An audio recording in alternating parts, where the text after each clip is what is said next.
We get to see a lot of expensive guitars, a lot of rare guitars, a lot of very cool things at Crimson Guitars.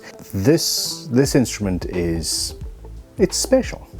It's a very, very expensive guitar, and not because it is 60 years old, not because it was played and owned by somebody incredibly gifted and famous as a musician, not for any of those things, just because it cost a lot of money to make. It cost my client a lot of money.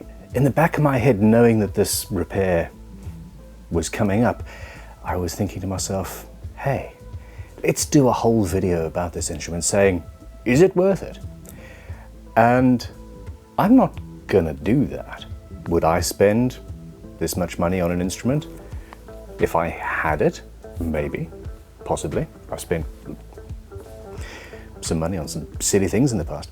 This is the dream guitar of its owner.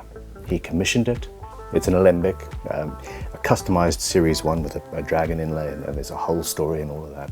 And it is his dream guitar. And for a dream guitar, a dream car, a dream life, it doesn't matter what it costs. If you can afford it, go for it. All of that being said, I'm going to take this man's dream guitar and I'm going to drill a whole bunch of holes in it and rip a whole bunch of little bits and pieces out and then put some other bits and pieces in. I don't care how much it's worth monetarily. I'm slightly nervous about the fact that this is this guy's dream instrument. He loves it. He plays it.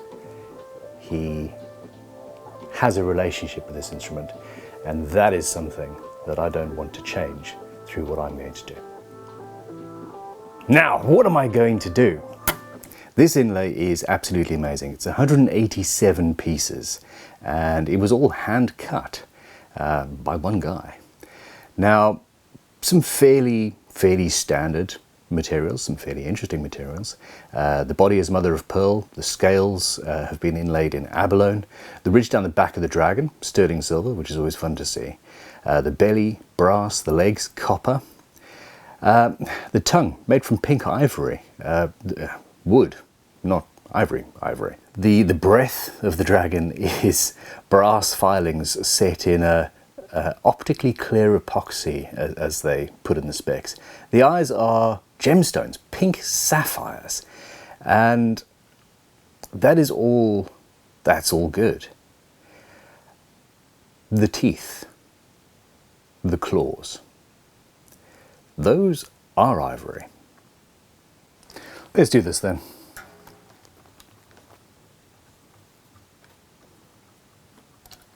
Cool bridge. Cool tailpiece.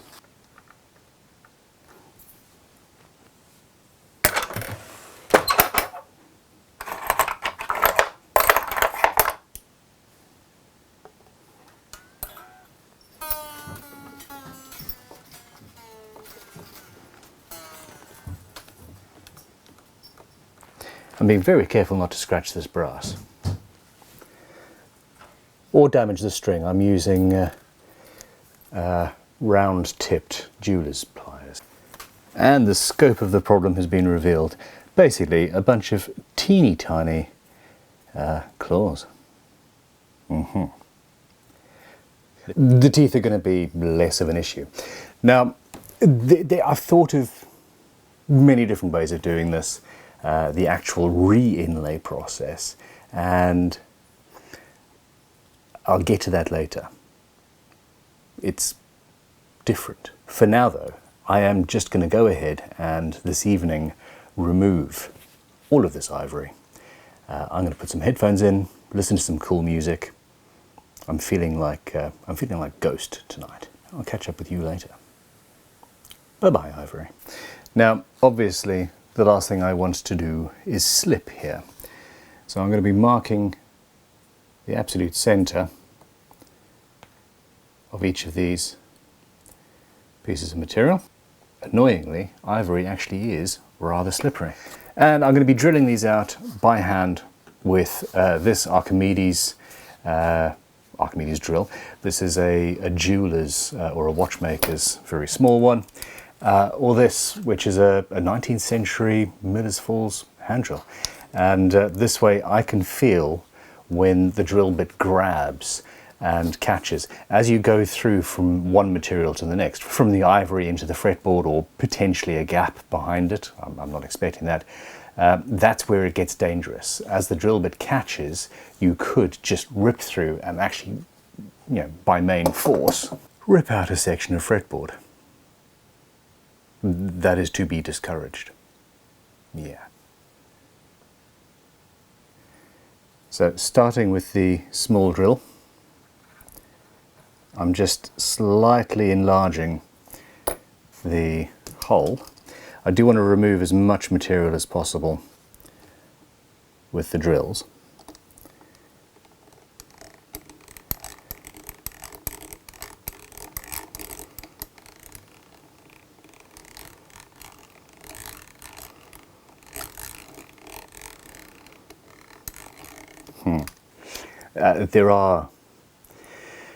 There are lines that just, what am I trying to say? There are moments in life when you have irrevocably and irretrievably begun a process and have no choice but to continue. That was one of them. I just drilled into this man's incredibly pricey instrument. I got no problem with that.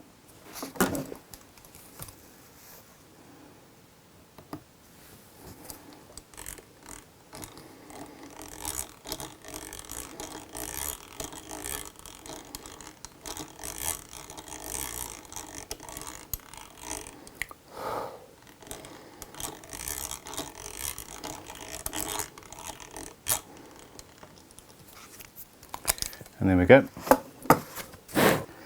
Well, that was relatively inoffensive and easy. The next stage is to basically remove the rest of the material. And I'm going to do this in the first instance with a chisel, scalpel, that sort of thing. I don't really want to play around with a rotary tool if I can avoid it. There's no right way to do this sort of thing, and this is where having a multitude of different tools sort of helps.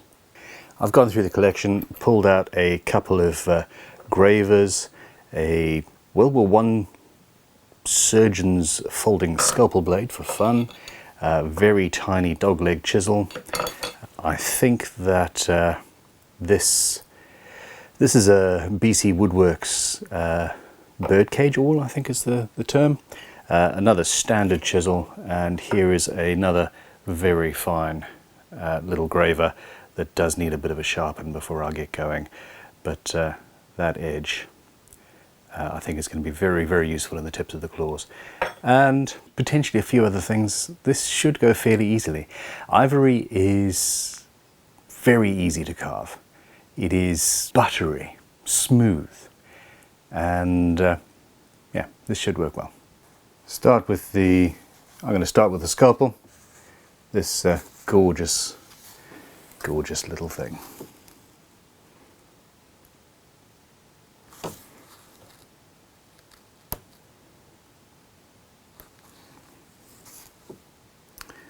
That doesn't quite feel right. More light, please. Hold the instrument with one hand, touch it with the finger on this hand, get the tool in place, and just very carefully I'm turning this ivory into powder. And it's just going very, very, very compliantly.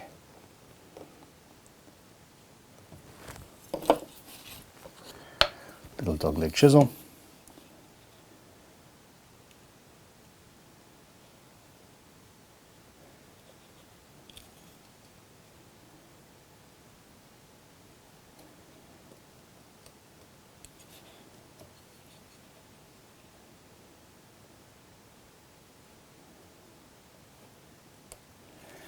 And yeah, with a variety of sharp implements and a little bit of time and concentration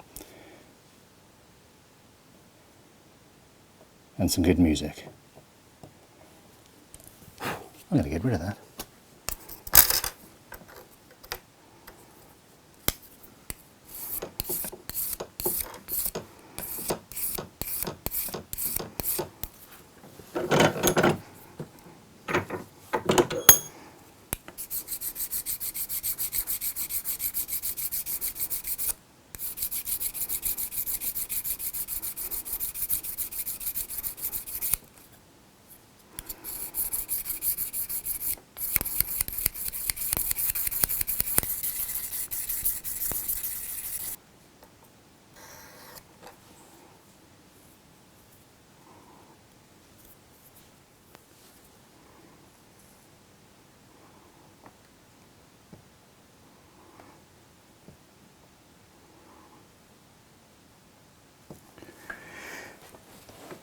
An issue I have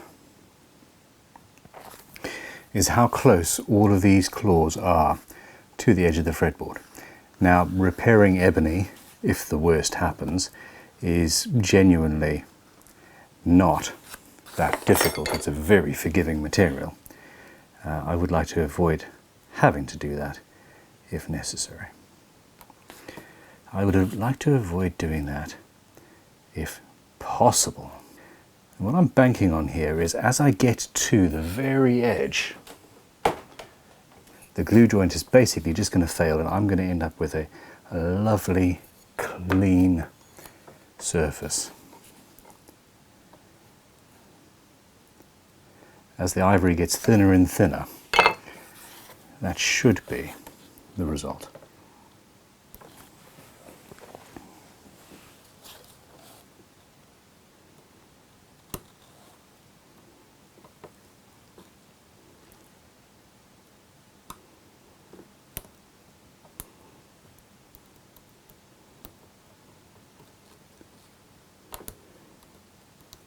There we go.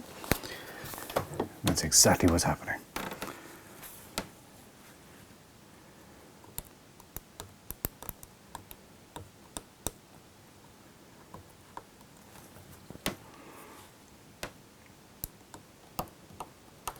So as I'm undermining it, the edges just start to crumble away. I'm trying to put the pressure, I'm trying to make the pressure go to the inside. That's ironic. This is a little ivory handled pick that I have. I've only just noticed that.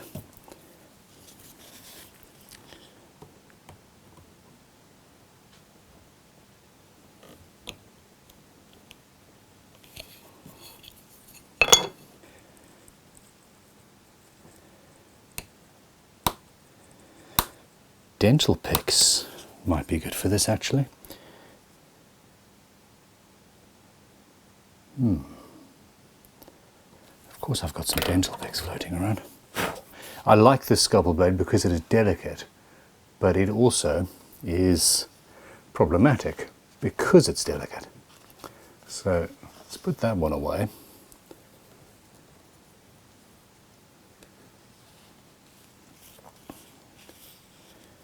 Let's see about this. Ooh.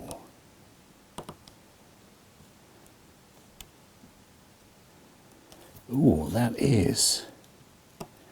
There you go. Tool of choice.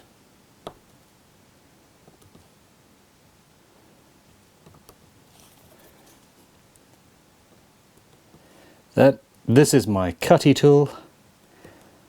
It shall be called my cutty tool, and I will love it. He says, horrifically misquoting Finding Nemo. Please correct me in the comments, people. So the first rule with what I'm doing here is do no harm. I really don't want to damage any of the instrument apart from the sections that I'm intentionally violating here. I could quite easily set up a router sled system around the edges of this, have a Dremel or a multi-tool or something like that sitting on it, absolutely clamped down and secure and perfect. But, oh, there we go, look at that. I feel more comfortable using my hands and my wits. And there we go. So chunks of the material have just come out as the glue delaminated. And I'm just carefully picking it away.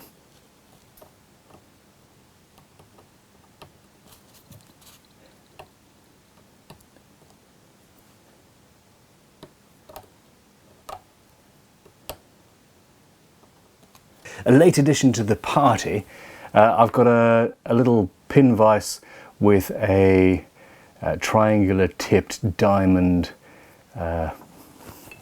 burr. And I'm just going to very gently use this on all these internal curved surfaces, kind of like a file actually. And I can feel when I am abrading ivory and when I'm working with the wood. So this is very cool.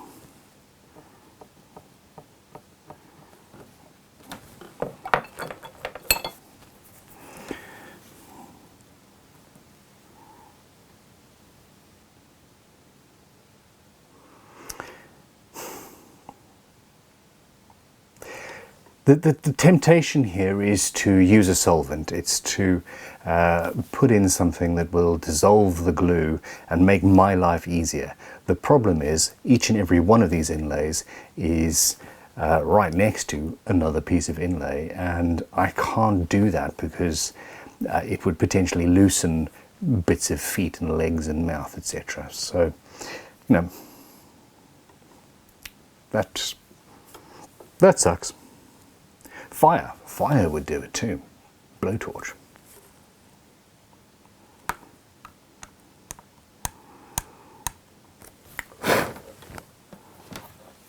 That'll do, pig. How many of you added that'll do? One down, a bunch more to do. I'm not going to bother counting it. And I need more light and a macro lens, which, well, I don't have. So I am going to call it a night, charge my camera, find another camera, and find another lamp, and be with you back in the morning. This is going to be a two-part series. Part 1, I remove the old material. Part 2, I refill it. Yeah. And it's all happening soon, because I do not want these strings off this guitar for more than a day if I can help it. This has been interesting. In between starting this and now, I've been diagnosed with carpal tunnel, of course. It's actually changed the way that I've decided to do the inlay side of this job. And it's going to be fun. But that is part 2 of this two-part series. I have also taken the opportunity to prototype up a new set of inlay chisels for Crimson guitars, and because I needed some finer tools, but also some tools that I could quite happily hit with a tiny little hammer. So these handles are not what's going to be on the final ones, but it is going to be this this gorgeous little nested design. Anyhow, I've now figured it out. I've taken another 3 of the claws out, and I've got this process down pat. Check it out. Oh, and yeah, invested in a magnifying light. Where's the switch? I can't quite figure this out yet. Hey, this thing accentuates some of the characteristics of this build, and I am now going to be doing a video. I've talked with the client later on, reviewing the instrument, and if you were to buy this now, it would be 40 grand. I don't think it's a 40 grand guitar, not even taking into account the name and the history and the heritage and all of that. Let's get some close-ups and you'll see what I'm saying. Back to work. Okay, so the initial process is to drill a couple of holes, but I need to very carefully, with this all started off, and this is slippery material. I don't want to slip. Oh, that drill's a little bit too big for that spot. Remove some waste.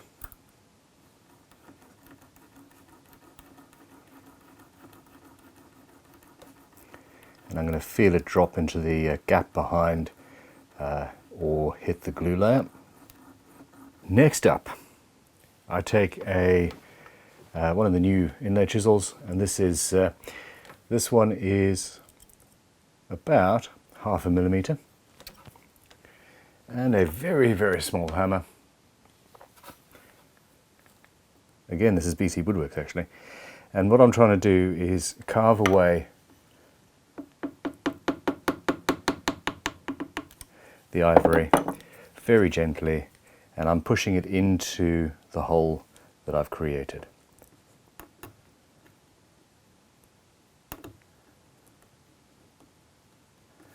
And there is quite a sizable gap back there. Biggest problem I've got right now is that I keep on trying to blow the dust away through the lens. My second biggest problem is trying not to get my head in between you and what I'm working on.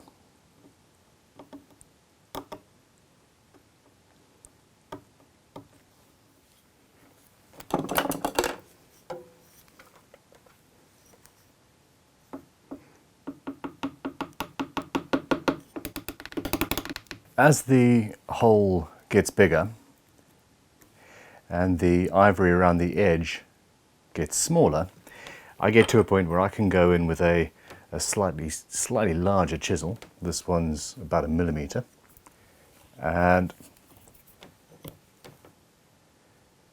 punching straight down,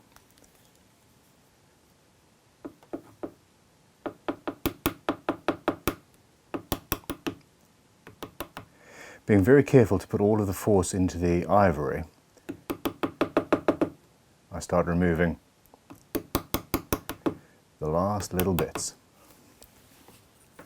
On the areas where there's a concave curve, using a flat chisel isn't an issue. And the ivory basically disintegrates as it gets closer to the gluing edge. Very, very easily. And with minimal fuss. On the bits where there's an inside curve, I have to go and use a far smaller chisel and take it in more passes.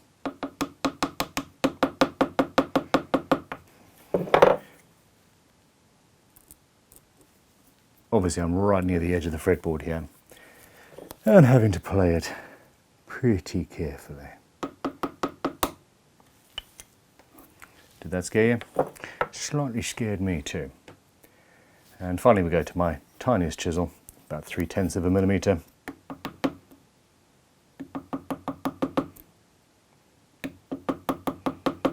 Yes, it is possible to be very gentle with a hammer.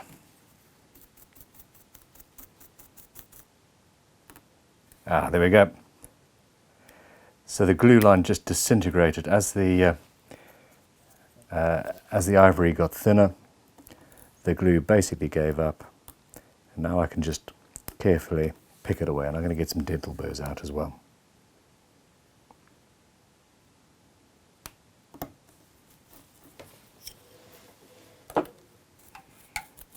After this point, it's just a case of cleaning it up.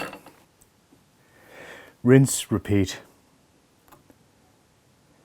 Take many breaks. Try not to cut oneself on this couple.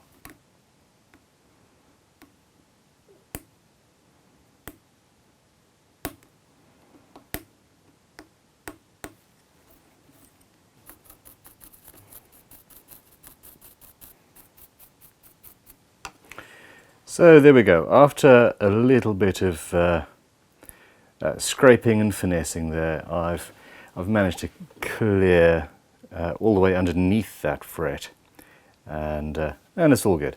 So I'm going to be repeating this process quite a lot. But if you look at the next claw that I'm going to be working on, you can see just how much filler is around that claw. It's not anywhere near. In fact, there's probably more surface area of black filler around that claw than there is claw. And that filler, that dust and glue, or just black super glue, for example, that is very brittle. Because it's very brittle, it makes my life very difficult, because that wants to ping up and break. I'm trying to be as precise as humanly possible. Look at the filler under the neck there. I'm trying to be incredibly precise out of deference to the work, but the reality is that the work on this inlay just isn't actually that precise. Most people don't look at an inlay as closely as I am. Most people don't judge inlays the way that I do because they're not luthiers. They don't know what can be done, what should be done, even by hand, or especially by hand, to be honest. And you're looking at a guitar from across a room, or even from 2 or 3 feet away as a player, and it looks fine. So, am I being too pernickety? Let me know in the comments.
Yeah, well, that's me done for this part of things. It's a long job indeed, but I'm removing every single speck of ivory, even the pieces underneath the frets.